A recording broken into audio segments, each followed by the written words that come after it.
आज है वो हम देखते हैं कि किसी भी रिसर्च में अगर हमने कोई भी काम जो है वो स्टार्ट करना है तो उसके लिए जो है वो आप किन किन टिप्स को फॉलो करते हुए जो है वो आपके जो रिज़ल्ट है ना उनको अच्छे रिज़ल्ट ऑब्टेन कर सकते हैं। और ड्यूरिंग रिसर्च जो है वो आप अपने डेटा को किस तरह से सेव कर सकते हैं और आपने जो है वो किस तरह से जो है वो ड्यूरिंग रिसर्च वर्क कौन-सा जो है वो मेथड अप्लाई किया है, उसके लिए आपने जो है वो किस-किस स्कीम को फ़ॉलो करते हुए जो है वो आपने सिंथेसिस की है। क्या आप स्कीम में जो है वो रिज़ल्ट जो है वो ऑब्टेन कर सके हैं? आप जो है वो क्या रिक्वायरमेंट के मुताबिक जो रिज़ल्ट आने चाहिए, उस तरह के रिज़ल्ट आए हैं या नहीं आए? यानी कि आप लोगों ने क्या करना है, सबसे पहले जो है वो आप एक डायरी लें और उस डायरी के ऊपर जो है वो आप अपना जितना भी रिसर्च वर्क करेंगे उसको जो है वो विद डेट नोट करते जाएँ कि आज जो है वो इस डेट में आपने जो है वो ये वाली जो है सिंथेसिस की है। इसके लिए आपने जो है वो ये वाला जो एलिमेंट है, ये वाले जो कंपाउंड है वो इतनी-इतनी मिकदार में जो है वो यूज़ किए हैं और आपके पास उसकी जो रिज़ल्ट हैं या कितनी यील्ड आई है वो अब जो है वो उसके ऊपर नोट कर सकते हैं। और अगर आपने फिर कभी भी उसको चेक करना हो कि आपने ये वाली जो स्कीम लगाई थी, तो एक दफ़ा ये रिएक्शन लगाने से कितनी प्रोडक्ट आती है, तो अगर मुझे इतनी ज़्यादा प्रोडक्ट चाहिए तो आपको उसके मुकाबले में कितने टाइम जो है वो एक ही वक़्त में रिएक्शन जो है वो लगाना पड़ेगा।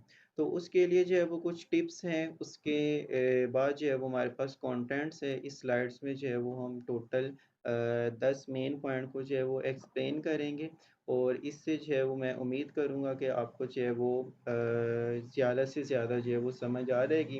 क्योंकि देखें जब किसी भी लैब को जो है वो जॉइन करेंगे तो उसके अंदर जो भी इंस्ट्रूमेंट पड़ा हुआ है उसके बारे में आपको हाउ नो होनी चाहिए कि आप जो है वो उसको किस तरह से यूज़ कर सकते हैं और वो आपको जो है वो यूज़ करके आप उसके बाद जो है वो आप अपने रिज़ल्ट जो है वो एक्यूरेटली ऑब्टेन कर सकते हैं। आपको उसके बारे में नॉलेज होना चाहिए कि आप उसको जो है वो किस तरह से हैंडल कर सकते हैं। तो देखिएगा सबसे पहले जो है वो मैंने लिखा हुआ है write a scheme on page and how to write weighing balance. आप वेइंग बैलेंस को किस तरह से यूज़ करेंगे, हॉट प्लेट कैसे यूज़ कर सकते हैं, वो क्या काम करती है, ऑटोक्लेव क्या होती है, वैक्यूम ओवन हमें क्यों यूज़ करना पड़ता है, सेंट्रीफ्यूज मशीन क्या करती है, पेस्टल मोर्टार, इलेक्ट्रिक फर्नेस और हमारे पास है आपने जो सैंपल फिर स्टोर कैसे करना है और अगर हमने उसको कैटालिटिकली चेक करना है तो उसके लिए जो है वो आप यूवी विजिबल स्पेक्ट्रोफोटोमीटर किस तरह से यूज़ करेंगे। तो आइए देखते हैं, इसको स्टार्ट करते हैं वन बाय वन। सबसे पहले जो है वो आपके पास है right the scheme on page.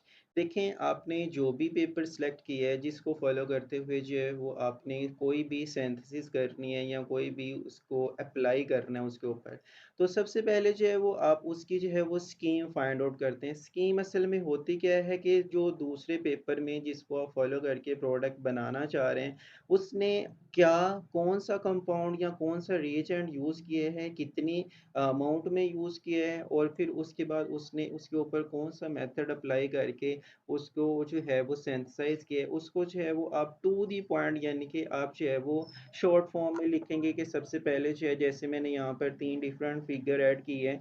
तो पहली फिगर में मैंने लिखा है कि मैंने ये एक्सपेरिमेंट जो है वो इतनी डेट को किया था और मैंने जो है वो ग्रेफीन कार्बन नाइट्राइड जो है वो सिंथेसिस करनी है। उसके लिए मुझे जो रिक्वायर है वो है मुझे 10 ग्राम ग्लूकोज़ चाहिए और वो 10 ग्राम ग्लूकोज़ को मैं लूँगा और उसको डिज़ोल्व करूँगा 100 ml वाटर में। फिर उसको डिज़ोल्व होने के बाद मैंने उसको रख देना है ओवन के अंदर 180 डिग्री सेल्सियस पे 8 आवर के लिए। और फिर जब वो ऑटोक्लेव में डालने के बाद ओवन में रखूँगा 8 आवर के लिए। फिर उसके बाद जो है मैं उसको वॉश करूँगा 4 टाइम वाटर से और 1 टाइम जो है वो एथेनॉल के साथ। वॉशिंग करने के बाद फिर उसको मैंने जो प्रोडक्ट बनी है उसको ड्राई करूँगा, ओवन में रखूँगा 8 आवर के लिए 80 डिग्री सेल्सियस पर 6 आवर के लिए और मेरे पास जो उसकी प्रोडक्ट आई है वो ब्राउन प्रोडक्ट ऑब्टेन हुई। यानी कि ये मुझे अब मैं कभी भी इसको जो है वो देख लूँगा, मुझे पता चल जाएगा कि अगर मैं 10 ग्राम जो है वो ग्लूकोज़ ले रहा हूँ, तो मुझे जो है वो ब्राउन प्रोडक्ट मिलती है। अब यहाँ पर ये भी मेंशन कर सकता हूँ कि जो मुझे यील्ड है वो कितनी मिली है। तो यहाँ पर जो है वो इसकी यील्ड मैंने मेंशन की हुई है सेकंड में, तो 0.896 ग्राम जो है वो मुझे प्रोडक्ट मिलती है एज़ अ यील्ड की फॉर्म में, अगर मैं 10 ग्राम ग्लूकोज़ यूज़ करता हूँ। और अगर मुझे एट अ टाइम ज़्यादा अमाउंट में यील्ड चाहिए, तो मैं एक ही वक़्त में जो है वो इसको मल्टीप्लाई कर दूँगा उतनी वैल्यू के साथ जितनी रिक्वायर्ड में मुझे प्रोडक्ट चाहिए। तो उसके बाद ये नेक्स्ट यही स्कीम है। नेक्स्ट इसकी फर्दर जो है वो कैल्सिनेशन करवा के आगे जो है वो इसको एंड डोपिंग की गई है, और नेक्स्ट जो है वो फिर इसका कंपोज़िट बनाया है सोडियम एल्जिनेट के साथ। तो इसके लिए भी जो है वो मैंने लिखा हुआ है 2 ग्राम सोडियम एल्जिनेट चाहिए, उसको वाटर में डिज़ोल्व करूँगा और उसमें 0.1 ग्राम जो है वो ग्रेफीन कार्बन नाइट्रेट ऐड करके कैल्शियम क्लोराइड फिर ऐड करूँगा, फिर उसको 12 आवर के लिए स्टीर करूँगा, और फिर जब वो 12 आवर गुजर जाएंगे, उसको जो है वो ओवन में ड्राई करूँगा। देखिए पेपर आपका सिलेक्ट हो गया, स्कीम आपने जो है वो उसकी इस तरह से बना ली। फिर जो है वो आपने जो सिंथेसाइज करना है, उसमें जो रिएजेंट यूज़ होने हैं, यानी कि रिक्वायर्ड केमिकल यूज़ होने हैं ना, उनकी आप जो है वो लिस्ट बनाएँगे। उन केमिकल की लिस्ट बनाने के बाद आप जो है वो ये चेक करेंगे जो केमिकल आपको रिक्वायर है, क्या वो लैब में मौजूद है या नहीं है। अगर मौजूद है तो उनको आप जो है वो एक जगह पर इकट्ठा करके रख दें, ताकि जब आपने एक्सपेरिमेंट लगाना है तो वो केमिकल एक ही जगह पर मौजूद हो और आप उसको जो है वो आसानी से यूज़ कर सकते हैं। और अगर बाज़ औक़ात कुछ ऐसे केमिकल भी होते हैं जो लैब में अवेलेबल नहीं है, तो आप दूसरी लैब से पता कर लें, स्टोर से पता कर लें। अगर फिर भी अवेलेबल नहीं है तो आपको जो है वो मार्केट से परचेज़ करने पड़ेंगे।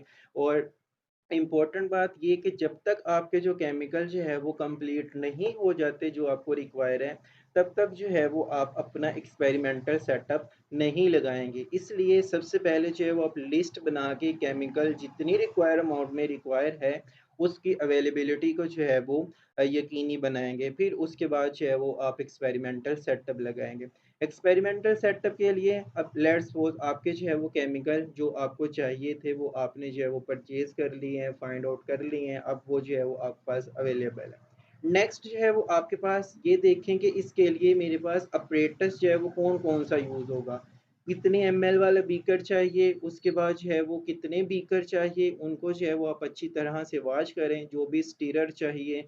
और इसके अलावा जो है वो फ़नल यूज़ होनी है, मेजरिंग सिलेंडर यूज़ होने हैं, तो उसको जो है वो आप अच्छी तरह से वॉश करें, वॉश करने के बाद उसको ड्राई करें, आधा घंटा वैसे छोड़ दें ताकि जो है वो ड्राई हो जाए। उसको टिश्यू पेपर से साफ़ कर ना करें, क्योंकि उसके जो पार्टिकल हैं ना टिश्यू पेपर के, वो उसके साथ चिपक जाते हैं और वो एज़ अ इम्प्योरिटी आपकी प्रोडक्ट में चले जाएँगे। इसलिए जो है वो टिश्यू पेपर से साफ़ करने की ज़रूरत नहीं है, उसको वैसे ही रूम टेम्परेचर पे उसको ड्राई होने दें।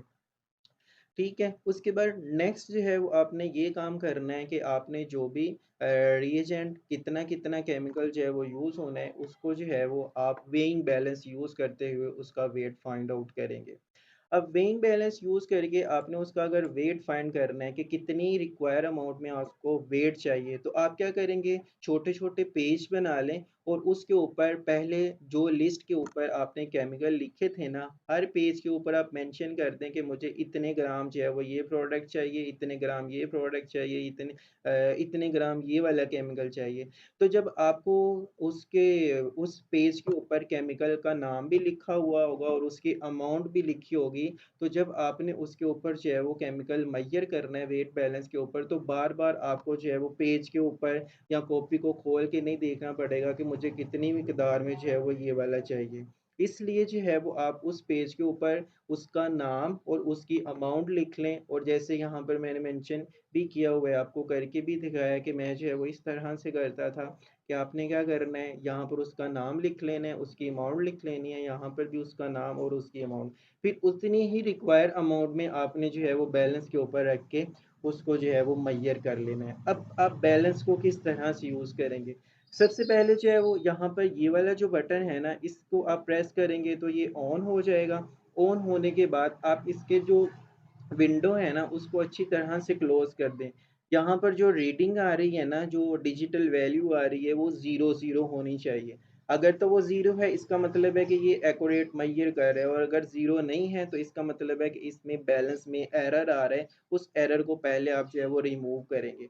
फिर नेक्स्ट क्या करना है, आपने वो खाली पेज जिसके ऊपर अभी आपने वो केमिकल या रिएजेंट या पाउडर या जो है वो आपने ऐड नहीं किया हुआ, उसको जो है वो पहले आप इस बैलेंस के ऊपर रख देंगे।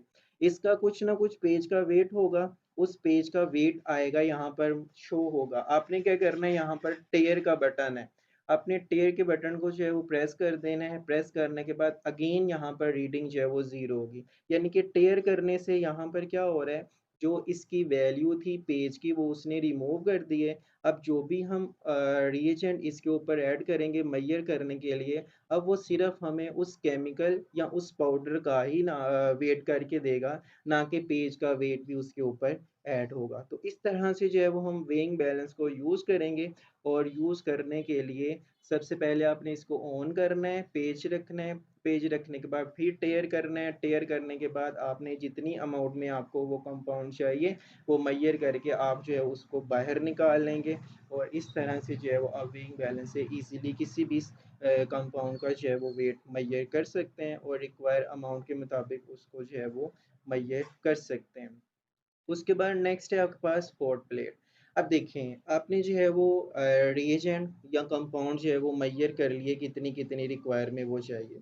और अगर आपके पास वो लिक्विड फॉर्म में है तो उसके लिए आप जो है वो मेजरिंग सिलेंडर यूज़ करेंगे। जैसे वाटर जो है वो 100 ml चाहिए, या एथेनॉल है वो 100 ml में चाहिए, तो आप जो है वो मेजरिंग सिलेंडर से उसको मेजर करके एक बीकर लेंगे, और उस बीकर में पहले जो है वो वाटर को ऐड कर देंगे। और अगर उसने ये लिखा हुआ है कि उसको आपने स्टीरर करना है, तो स्टीरर करने के लिए जो है वो हम यूज़ करते हैं हॉट प्लेट को। अब ये हॉट प्लेट जो है इसका काम क्या है, आपके पास यहाँ पर दो इसके बटन होते हैं। एक यहाँ पर ये वाला बटन जो है उसने ऊपर लिखा हुआ है हीटिंग, और ये साथ लिखा हुआ है स्टीरिंग, यानी कि इसको आप जो है वो अगर रोटेट करेंगे तो स्टीरिंग होगी। ये वाला जो मैंने रिएक्शन लगाया हुआ है तो इसमें जो है वो मुझे सिर्फ स्टीरिंग चाहिए, हीटिंग नहीं चाहिए। अब स्टीरिंग के लिए देखिए आप क्या करेंगे, आपके पास ये वाली जो हॉट प्लेट है ना, इसके नीचे ना मैग्नेट लगा हुआ होता है, उसको जो है वो रिमूव करना है, रोटेट करना है। तो इसके अंदर भी बीकर के अंदर एक मिलता है मैग्नेटिक स्टीरर, वो जो है वो 1 इंच का होता है। वो जो है वो आप परचेज करेंगे अबाउट 200 टू 250 जो है वो इतनी उसकी एक प्राइस है। वो आप जो है वो हर स्टूडेंट अपना परचेज करके उसको अपने पास सेव रखेगा, और उसकी हर एक को जो है वो ज़रूरत पड़ेगी। तो आपने क्या करना है, सबसे पहले जो है वो सॉल्वेंट लिया है, उसको बीकर के अंदर ऐड करके स्टीरर को अच्छी तरह से वॉश करके उसको भी बीकर के अंदर जिसमें आपने वाटर या सॉल्वेंट लिया हुआ है उसके अंदर ऐड करके इसकी जो है वो स्टीरिंग स्टार्ट कर देनी। जब स्टीरिंग स्टार्ट हो जाएगी तो फिर उसके बाद जो आपके पास कंपाउंड है ना या केमिकल है, उसको स्लोली इसके अंदर ऐड करना है, ताकि आपने पहले ताकि वो वाला जो केमिकल है वो उसके अंदर जाके उसके बड़े बड़े जो है वो पहले ही क्रिस्टल ना बने, वो पहले अच्छी तरह से आपने उसको डिज़ोल्व करना है। डिज़ोल्व कैसे होगा, जब आप उसको पाउडर की फॉर्म में स्लोली जो है वो उसके अंदर ऐड करेंगे, साथ साथ जो है वो स्टीरर होता जाएगा, और उसके जो अंदर जो है वो ईजिली डिज़ोल्व हो जाएगा, यानी कि होमोजीनियस सॉल्यूशन बन जाएगा। दूसरी बात, आपने इसके ऊपर लेबल करना है कि आपने जो है वो जो भी कंपाउंड कितनी-कितनी अमाउंट में यूज़ किया है और कितने एमएल वाटर डाला है, आपने इसको कितनी देर के लिए स्टीरर करना है, और स्टीरर करने के साथ-साथ क्या आपने इसको हीट भी करना है कि नहीं करना। अगर इसकी हीटिंग करनी है, तो हीटिंग करने के लिए जो है वो आप इस बटन को जो है वो रोटेट करेंगे। यहाँ पर इसका जो है वो टेम्परेचर लिखा हुआ है, उस टेम्परेचर की बेस पे आप जो है वो जितना टेम्परेचर रिक्वायर होगा, वो ईज़िली आप उसको जो है वो देख के सेट कर सकते हैं। तो फिर नेक्स्ट उसके बाद क्या करना है, अब लेट्स सपोज़ इसको जो है वो मैंने 12 आवर के लिए जो है वो स्टीयर होते रहने देना है।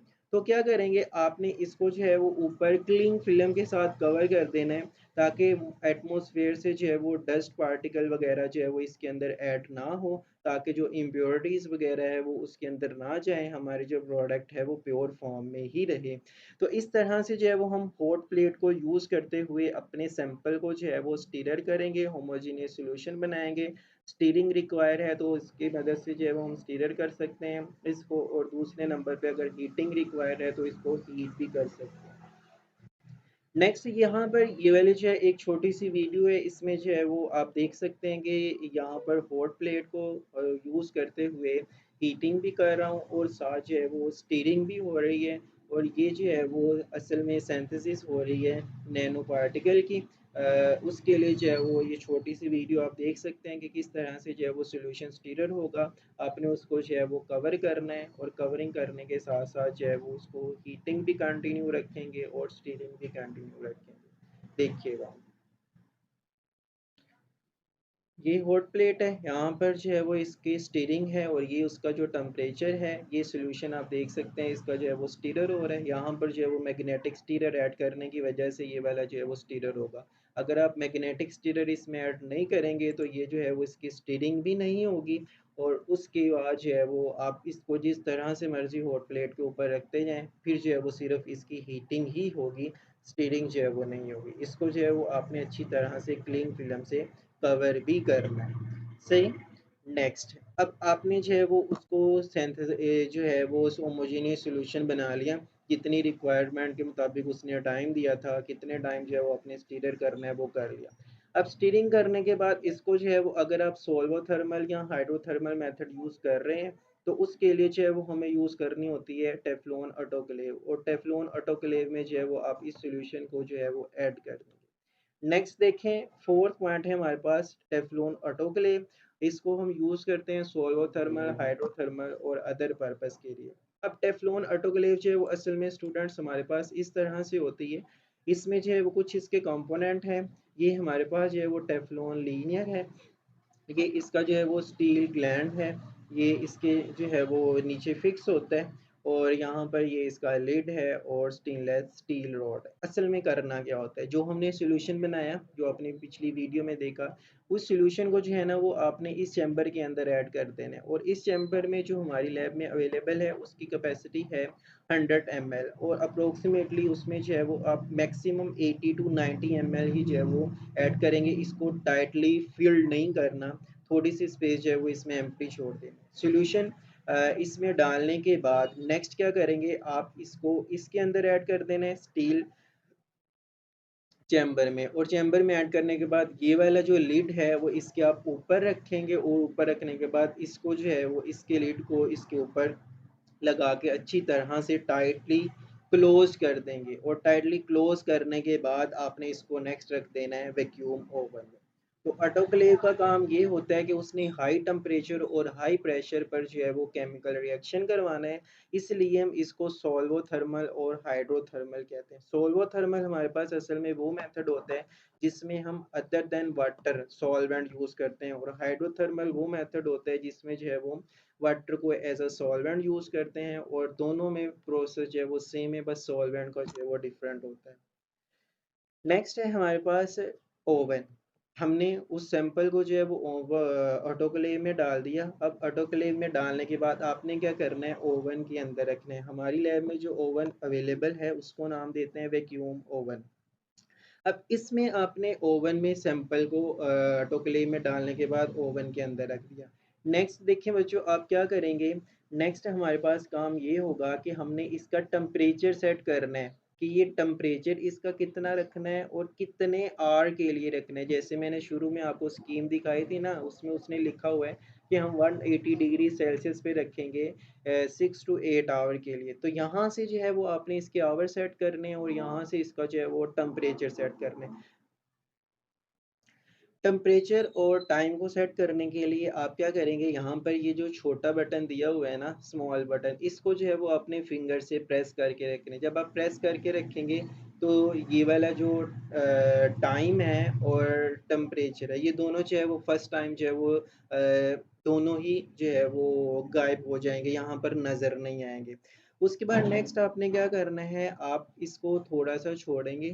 छोड़ने के बाद ये जो नीचे दो पॉइंट लगे होंगे, ये वाला जो है वो क्लॉक उसने बनाया छोटा सा। यहाँ से अगर ये ब्लिंक करेगा इसका मतलब है आपने ये वाला जो बड़ा बटन है ना, इसको आपने थोड़ा-सा रोटेट करना है। अगर टाइम सेट करना है तो इसकी तरफ लेके आएँगे बड़े बटन की मदद से, और फिर जो है वो आपने यहाँ पर इसके आवर सेट करने हैं जितने आपको रिक्वायर होंगे। फिर आपने इसको अगेन प्रेस करना है, प्रेस करने के बाद इस बड़े बटन को रोटेट करना है। फिर जो है वो इस साइड पे ब्लिंकिंग होना शुरू हो जाएगी, यानी कि ये वाला जो टेम्परेचर है वो ब्लिंक होना शुरू हो जाएगा।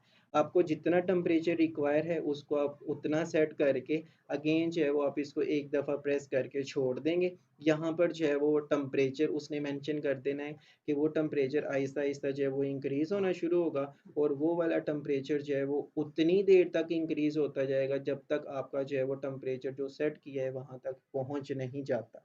सही? तो ये वाला जो हमारे पास ओवन है, टेम्परेचर आप सेट कर देंगे, उससे ज़्यादा टेम्परेचर बाद में नहीं होता। यानी कि हमने अगर इसको छोड़ दिया तो टेम्परेचर खुद ब खुद ही हमारी सेटिंग टेम्परेचर से भी ज़्यादा हो जाए, ऐसा नहीं होता।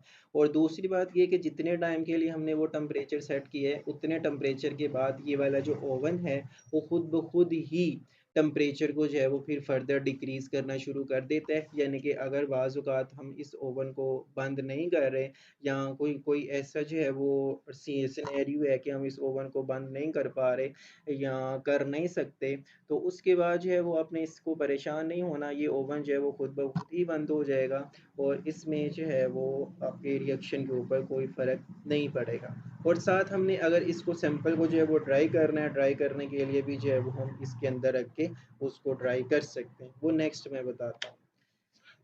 उसके बाद आपने टेफ्लॉन ऑटोक्लेव में सैंपल को डाला, डालने के बाद जो है वो उसको उतने टाइम के लिए रख दिया टेम्परेचर के ऊपर। नेक्स्ट जो है वो अपने ऑटोक्लेव को रूम टेम्परेचर पर उसको कूल डाउन होने देना है, और कूल डाउन होने के बाद उसको जो है वो आप ओपन करेंगे। ओपन करने के बाद जो उसकी चैम्बर था, इंटीरियर चैम्बर जिसके अंदर आपने सैंपल ऐड किया था, उसको जो उसके अंदर सैंपल होगा ना, उसको आप अच्छी तरह से उसको यूज़ करते हुए, स्पैचुला को यूज़ करते हुए अच्छी तरह से एक बीकर के अंदर उसको जो है वो आप निकालें। निकालने के बाद आपने जो दूसरी है टेफ्लॉन ऑटोक्लेव का इंटीरियर चैम्बर, उसको अच्छी तरह से जो भी सॉल्वेंट आपने उसके अंदर यूज़ किया था ना, उस सॉल्वेंट से अच्छी तरह से साफ़ करके वो वाला सॉल्वेंट भी अगेन आपने उसी लिक्विड के अंदर या उसी सॉल्यूशन के अंदर ऐड कर देना है। ऐड करने के बाद आपने क्या करना है, उसको सेंट्रीफ्यूज करना है। अब सेंट्रीफ्यूज मशीन जो है वो इसका काम क्या है, इसने जो है वो जो हैवी पार्टिकल होते हैं ना, वो सेंट्रीफ्यूगल फोर्स की वजह से सेंट्रीफ्यूगल फोर्स की वजह से वो वाले जो पार्टिकल है उसको नीचे बिठा देगी, और जो सॉल्वेंट है वो ऊपर रहेगा। इस तरह से जो है वो आप सॉल्वेंट से अपनी यील्ड या प्रोडक्ट को जो है वो सेपरेट कर लेंगे। उसके लिए क्या करेंगे, हम यूज़ करते हैं सेंट्रीफ्यूज ट्यूब। ये इजीली मार्केट में अवेलेबल है, डिफरेंट एमएल की होती है। तो यहाँ पर हमारी लैब में जो यूज़ होती है वो अप्रोक्सीमेटली 15 एमएल की जो है वो यूज़ होती है, क्योंकि यहाँ पर जो इसके अंदर ट्यूब लगाने का टोटल वॉल्यूम है ना, वो सिर्फ उसकी जो कैपेसिटी है वो 50 एमएल तक ही जो है वो उसको ऐड करती है ट्यूब को। इसलिए यहाँ पर जो है वो आप 50 एमएल की सेंट्रीफ्यूज ट्यूब हर स्टूडेंट अपनी अपनी परचेज़ करेगा, और परचेज़ करने के बाद इसमें आपने क्या करना है, सॉल्वेंट ऐड करके उसको जो है वो अच्छी तरह से शेक करना है, और शेक करने के बाद सेंट्रीफ्यूज में आप ऐड कर देंगे। अब सेंट्रीफ्यूज मशीन में आपने क्या करना है, इम्पोर्टेंट बात ये है कि आपके पास ये वाली जो ट्यूब होती है ना, सेंट्रीफ्यूज ट्यूब, आपने जितना एक सैंपल एक ट्यूब के अंदर सैंपल लिया है ना, उतना ही दूसरी ट्यूब के अंदर सैंपल लेना है। यानी कि दोनों ट्यूब के अंदर, या आप जितनी भी ट्यूब इसके अंदर ऐड कर रहे हैं, मैक्सिमम इसमें जो है वो 6 कैपेसिटी होती है, लेकिन इसके अंदर जो है वो 4 ट्यूब या 3 ट्यूब एट अ टाइम लग सकती है। तो उन दोनों ट्यूब का या तीनों ट्यूब का जो वॉल्यूम है ना, वो सेम होना चाहिए, क्योंकि यहाँ पर जो है जितना आपस में ये बैलेंस होगा, फिर ही इसके जो सेंट्रीफ्यूज मशीन है वो उसको अच्छी तरह से सेंट्रीफ्यूज कर पाती है। और इसमें बैलेंस का होना चाहिए, वो बहुत ज़रूरी है। बैलेंस मीन के दोनों ट्यूब में या जितनी भी ट्यूब हैं, हर एक में जो आपके पास सॉल्यूशन है उसकी अमाउंट इक्वल होनी चाहिए। फिर जो है वो सेंट्रीफ्यूज करेगा। अब सेंट्रीफ्यूज किस तरह से करेंगे आप, सॉल्यूशन इसमें ऐड कर दिए है, सभी का वॉल्यूम जो है वो सेंट्रीफ्यूज ट्यूब के अंदर इक्वल है। इक्वल करने के बाद आप 3 टेस्ट ट्यूब जो है वो इस तरह से इसमें ऐड कर देंगे। अब जो टेस्ट ट्यूब है ना, आपने यहाँ पर एक छोड़ के एक में लगानी है ताकि वो बैलेंस रहे। अगर सिर्फ आपके पास 2 टेस्ट ट्यूब है, 2 जितना ही सैंपल है, तो आप एक टेस्ट ट्यूब एक साइड पे लगाएँगे और दूसरी टेस्ट ट्यूब बिल्कुल उसकी अपोज़िट साइड पे लगा के फिर उसको जो है वो आप रोटेट करेंगे। अब इसको जो है वो आपने कैसे इसको काम करवाना है, आपने ये वाला जो स्विच है वो आप लगा देंगे और इसको जो है वो थोड़ा-सा रोटेट करेंगे राइट साइड पर। तो ये जो है वो सेंट्रीफ्यूज मशीन रोटेट होना शुरू हो जाएगी और इसको तकरीबन 3 से 4 मिनट तक जो है वो आपने इसको ऑन रखना है। फिर अगेन इसको आप क्लोज़ कर देंगे, बंद कर देंगे और 2 से 3 मिनट के बाद इसको रेस्ट देनी है और फिर अगेन जो है वो आप इसको ऑन कर देंगे। फिर इसको तकरीबन 2 से 3 मिनट के बाद जो है अप्रॉक्सिमेटली सैंपल जो है वो सेपरेट हो जाता है। आप एक टेस्ट ट्यूब को सेंट्रीफ्यूज ट्यूब को आप एक सेंट्रीफ्यूज ट्यूब को बाहर निकाल के देखेंगे कि आपके पास क्या जो पाउडर फॉर्म में या सॉलिड फॉर्म में सैंपल है वो नीचे बैठ गया और सॉल्वेंट ऊपर है। तो आप क्या करेंगे, एक बीकर लें और एक पेट्री डिश लें। ये पेट्री डिश है और ये आपके पास जो है वो एक बीकर होगा। बीकर के अंदर जो है वो आप सॉल्वेंट को सेपरेट करते जाएं और पेट्री डिश के अंदर जो है वो आप अपना जो सैंपल है ना लिक्विड फॉर्म में वो उसको अंदर जो है वो टेस्ट ट्यूब के अंदर ऐड कर दो। तो इस तरह से जो है वो आप सेंट्रीफ्यूज की मदद से सॉल्वेंट को जो है वो अलग कर लेंगे और जो आपके पास रिक्वायर्ड सैंपल हैं वो जो है वो पेट्री डिश में ऐड करके कुछ इस तरह से आपके पास उसका सिनेरियो बनेगा। ये आप जो है उसको देख सकते हैं कि ये जिंक ऑक्साइड की जो है वो उसको सेंट्रीफ्यूज ट्यूब की मदद से सॉल्वेंट से जो है वो सेपरेट किया हुआ है। ये जो है वो आप ग्रेफीन कार्बन नाइट्राइड है। अब नेक्स्ट क्या करना है, आपने इसको जो है वो ड्राई करना है। ड्राई करने के लिए वही आप जो है वो इसको ओवन में रख देंगे और ओवन में रखने के बाद जो है वो इसका टाइम उसने मेंशन किया होता है कि इतनी देर के लिए इतने टेम्परेचर पर रखना है। तो आपके पास ड्राई होने के बाद जो है वो सैंपल कुछ इस तरह से हो जाएगा। नेक्स्ट जो है वो आप क्या करेंगे, इस सैंपल को जो है वो ग्राइंड करना है। ग्राइंड करने के लिए हम यूज़ करते हैं पेस्टल मोर्टार, जिसको जो है ग्राइंड करने के लिए हम यूज़ करते हैं पेस्टल मोर्टार। पेस्टल मोर्टार जो है वो हमारे पास ग्राइंड करने के लिए हम यूज़ करते हैं पेस्टल मोर्टार। अब आपने क्या करना है, जो सैंपल जो था ड्राई कर लिया, ड्राई करने के बाद पैटी डिश में जो है वो आप उसको स्टीरर के साथ अच्छी तरह से पैटी डिश से जो है वो सेपरेट करेंगे और सेपरेट करने के बाद उसको आपने ऐड कर देना है पेस्टल मोर्टार में। अब पेस्टल मोर्टार में क्या किया जाता है, अब थोड़ा थोड़ा सैंपल जो है जो पहले जो है वो बड़े बड़े क्रिस्टल की फॉर्म में, अब थोड़ा थोड़ा सैंपल जो है वो इसमें ऐड करेंगे और ऐड करने के बाद उसको स्टीरर से इसके साथ जो है वो ग्राइंड करेंगे पाउडर की फॉर्म में। असल में बच्चों आप क्या करेंगे, केयर जितनी करेंगे कि आपका जो सैंपल है वो ज़ाया ना हो, उसके लिए जो है वो आपने जो पैटी डिश निकाली है उसके नीचे भी एक पेज रख लें और यहाँ पर ये पेस्टल मोर्टार है इसके नीचे भी पेज रख लें, ताकि अगर जो है वो कोई पार्टिकल या कोई क्रिस्टल बाहर भी गिरता है तो वो पेज के ऊपर ही रहेगा। आप अगेन जो है वो उसको यूज़ कर सकते हैं, वो ज़ाया नहीं होगा। तो इस तरह से जो है वो आप उसको बड़े-बड़े क्रिस्टल को जो है वो ग्राइंड कर लेंगे। ग्राइंड करने के बाद ये डिफरेंट सैंपल हैं उसको जो है वो फिर पाउडर फॉर्म में कन्वर्ट करके आपके पास जो है वो कुछ इस तरह से हो जाएगा। और आपके पास ग्राइंडिंग जितनी अच्छी ग्राइंडिंग होगी ना, तो उतने ही अच्छे जो है वो आपके रिजल्ट आएंगे। असल में आपने क्या करवाना है, आपकी प्रोडक्ट यहाँ पर जाके जो है वो सिंथेसिस हो जाती है। नेक्स्ट हमने करवानी होती है इसकी FTIR, XRD, सेम करवानी है, EDX करवाना है या दूसरी एप्लीकेशन करेक्टराइजेशन करवानी है। तो उसके लिए जितना सैंपल जो है वो बारीक होगा, पाउडर फॉर्म में होगा, उतने ही अच्छे रिजल्ट आएँगे। इसलिए आप जो है वो जितना इसको बारीक ग्राइंड कर सकते हैं, उतना ज़्यादा ग्राइंड करें। असल में हमारे पास ये वाला जो पेस्टल मोर्टार है ना, ये अच्छी क्वालिटी का है। इसके जो ग्राइंडिंग की एबिलिटी है ना, वो ये बहुत फाइन पाउडर में जो है वो उन क्रिस्टल को जो है वो कन्वर्ट कर देते हैं। अगर फिर भी नहीं हो रहे तो इसको जो है वो आप बार-बार करेंगे तो ये जो है वो फाइन पाउडर में कन्वर्ट हो जाते हैं। तो मैंने आपको बता दिया कि अगर आपने रिज़ल्ट अच्छे लेके आने हैं तो ग्राइंडिंग जो है वो आपकी उतनी ही ज़्यादा अच्छी होनी चाहिए, यानी कि वो बहुत ही फाइन पाउडर में कन्वर्ट हुआ होना चाहिए। फिर आपके FTIR के, XRD के रिज़ल्ट जो है वो अच्छे आएँगे। नेक्स्ट है हमारे पास how to use electrical furnace for calcination. अब लेट्स सपोज कुछ स्कीम में जो है वो उसने लिखा हुआ है कि जब आपने प्रोडक्ट जो है वो यील्ड बना लेनी है, फिर उसके बाद आपने जो है वो इसको कैल्सिनेट भी करना है, कैल्साइन भी करना है इतने टेम्परेचर के ऊपर। तो उसके लिए जो है वो हम फर्नेस यूज़ करते हैं। इलेक्ट्रिकल फर्नेस हमारे पास कुछ इस तरह से होता है। इलेक्ट्रिकल फर्नेस में जो है वो आप क्या करेंगे, आपके पास जो गिवन सैंपल है ना, जिसको आपने कैल्साइन करना है, उसको आप जो है वो ऐड करेंगे पोर्सलीन में। पोर्सलीन में ऐड करने के बाद इसको जो है वो आप लिड से क्लोज़ कर देंगे, और क्लोज़ करने के बाद इस इलेक्ट्रिकल फर्नेस को ओपन करके इसके अंदर जो है वो आपने इसको रख देना है।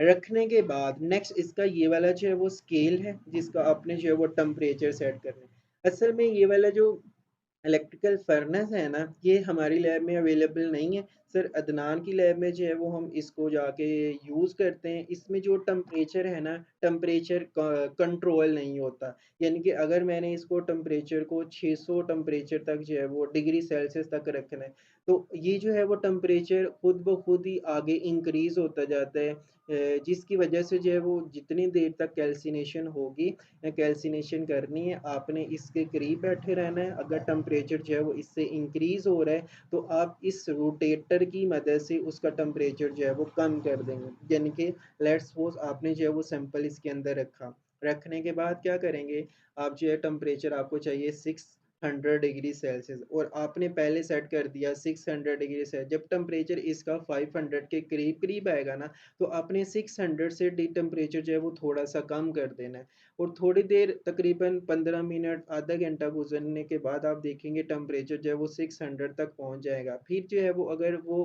फिर डिक्रीज होना शुरू हो गया, आप अगेन जो है वो उसका टेम्परेचर 600 तक सेट कर दें यहाँ पर स्केल की मदद से, तो वो वाला जो आपकी कैल्सिनेशन है वो 600 डिग्री सेल्सियस तक हो जाएगी। सही। तो इलेक्ट्रिकल फर्नेस की मदद से जो है वो हम कैल्सिनेशन करवाते हैं। कैल्सिनेशन का काम क्या होता है कि जो उसके अंदर फ्यूज गैसेस होती हैं या एक्स्ट्रा गैसेस होती है, उसको रिमूव कर देती है, और हमारे पास जो है वो रिक्वायर्ड प्रोडक्ट आ जाती है, जिसमें जो है वो गैसेस वगैरह प्रेजेंट नहीं होती। तो इस तरह से जो है वो हम उसकी कैल्सिनेशन कर लेंगे। नेक्स्ट जो है वो आपने क्या करना है, जब कैल्सिनेशन कर लेते हैं ना, कैल्सिनेशन करने के बाद हमारे पास जो मटेरियल है ना, वो भी कुछ इस तरह से एक सिंगल बड़े क्रिस्टल की फॉर्म में जो है वो बन जाता है। फिर हमें उसको जो है वो पेस्टल मोटार की मदद से जो है वो उसको ग्राइंड करना पड़ता है, और ग्राइंड करने के बाद फाइन पाउडर में ऐड करके कन्वर्ट करके उसको जो है वो फिर हम स्टोर कर लेंगे। अब सैंपल को स्टोर करने के लिए जो है वो हम यूज़ करते हैं सैंपल बोतल या एप एंड ऑफ। अब सैंपल को जो है वो जब आपने अच्छी तरह से ग्राइंड कर लिया, ग्राइंड करने के बाद आप स्पैचुला की मदद से, ये हमारे पास स्पैचुला होता है, इस स्पैचुला की मदद से जो है वो आप इसको इस सैंपल बोतल में, या ये हमारे पास एप एंड ऑफ होती है, इसके अंदर जो है वो आप ऐड कर देंगे। इम्पोर्टेंट बात ये कि आपने जो भी सैंपल भी रिपेयर किए हैं, जिसमें भी आप उसको ऐड कर रहे हैं, उसके ऊपर आपने उसको टैगिंग टेप लगा के उसके ऊपर आपने वो सैंपल का नाम जो है वो ज़रूर लिखना है, ताकि आपको याद रहे कि इसके अंदर जो है वो ये वाला सैंपल है। क्योंकि बाज़-औक़ात ऐसा भी होता है कि हमारे पास जो सैंपल है ना, वो सेम कलर के होते हैं, और हमने लेट्स सपोज़ उसको हमने टैग नहीं किया, से उसको मेंशन नहीं किया कि ये कौन-सा सैंपल है, तो फिर जो है वो हम बाज़-औक़ात कन्फ्यूज़ हो जाते हैं कि पता नहीं ये वाला जो सैंपल है, वो जो मैं समझ रहा हूँ वो ही है या ये दूसरा है। तो इस तरह से जो है वो आप जो भी केमिकल यूज़ कर रहे हैं, जो भी सैंपल यूज़ कर रहे हैं, उसके ऊपर ज़रूर मेंशन करें कि ये वाला जो केमिकल है, वो ये वाला है, इस बोतल के अंदर जो है वो ये वाला केमिकल मौजूद है। तो इस तरह से जो है वो आप उसको ग्राइंड करने के बाद टाइट बोतल में, सैंपल बोतल में या एप एंड ऑफ में डाल के खुद जो है वो अपने पास सेव कर लेंगे।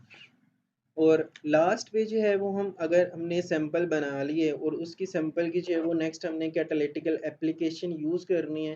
कैटालिटिकल एप्लीकेशन में हम यूज़ करते हैं UV visible spectrometer. UV visible spectrometer के लिए जो है वो हम उसकी जो एप्लीकेशन है ना, कैटालिटिकल एप्लीकेशन, उसकी जो है वो फिर नेक्स्ट वीडियो में डिटेल के साथ इसको जो है वो मैं एक्सप्लेन करूँगा। थोड़ा सा यहाँ पर इसका जो है वो ओवरव्यू दे देता हूँ कि हमारे पास ये यूवी विजिबल स्पेक्ट्रोफोटोमीटर है। असल में इसका जो है ये रोटेटर है। यहाँ पर इसका जो स्केल होता है, वो हमने स्केल सेट करना है कि कितनी वेवलेंथ पर जो है वो हमने उसकी एब्जॉर्बेंस लेनी है।